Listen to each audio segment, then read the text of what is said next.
Hello everyone, and welcome to my channel. The focus of this channel will be providing you with information to keep your financial and personal information safe.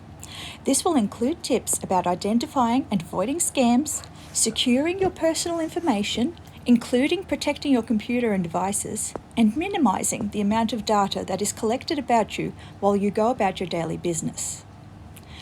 No matter your age or how computer literate you are, every one of us is a digital citizen in one way or another in the modern world.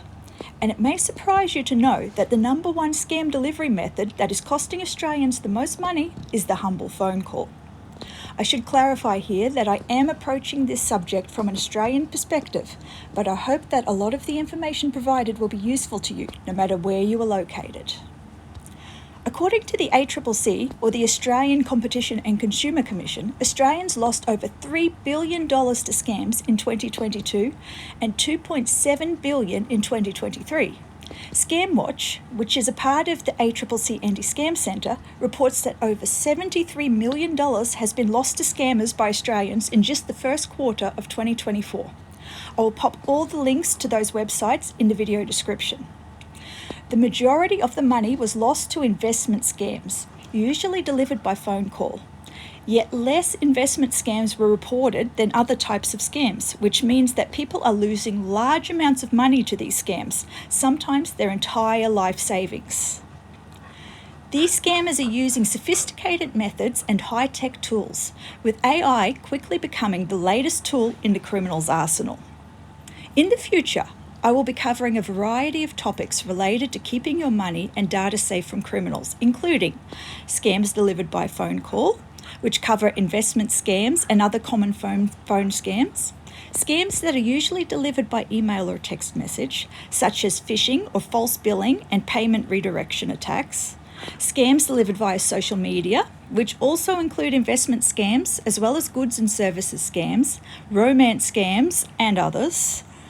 We will also look at the many different types of scams, such as investment scams, scams where the scammer impersonates your bank, government agencies, utility company, etc., scams involving the buying or selling of goods, such as scammers offering non-existent goods for sale or impersonating a legitimate company or redirecting a payment.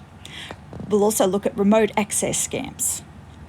We will also look at some of the tools used by these criminals to look legitimate, such as website and phone number spoofing. We will look at how to protect your data and prevent identity theft. We will look at how to protect your computer and devices.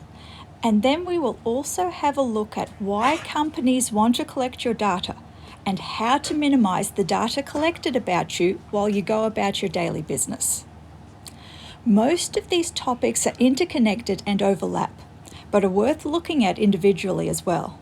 More topics will also be added later, and certain topics may be expanded on further if necessary. Now I will kick things off by providing a few simple tips to get started. Number 1, I would encourage everyone to secure all personal documents and dispose of unneeded personal documents with care, either by shredding or any other method that will destroy the document. This includes bank statements, bills, correspondence with government departments or lawyers, and any other document containing any personal information about you at all, even if it is just your name and address. This also includes securing your mailbox to prevent access to your mail. This is one simple step that you can take now to start protecting your information and reducing the potential ammunition that could be used by scammers. My next tip is to never give personal or financial details during an unsolicited phone call, no matter who the caller is claiming to be, and especially if you are being pressured to do so by the caller. Hang up, and if you are concerned that the call was genuine, follow up by using an independently sourced phone number for the organisation, such as from the phone book, a physical statement or letter, or the organisation's official website. Never use phone numbers, email addresses, or links supplied by a questionable call, text, or email. I would also suggest that you have a look at the ScamWatch website, which contains a lot of important information on protecting yourself from scams. If you are overseas, your government likely has a similar department where you can access relevant information. ScamWatch suggests 3 steps to avoid scams. Number 1 is to stop and never give personal information or money if you're at all unsure.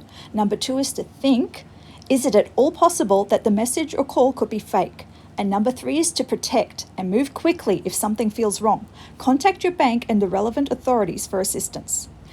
In my next video, I will be covering phone scams in more detail, including investment scams and impersonation scams, and provide you with the information to help you identify these ever more sophisticated cons and to keep your money, personal information, and sanity intact.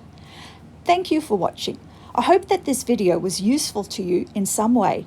If it was, please hit the like button and/or consider subscribing.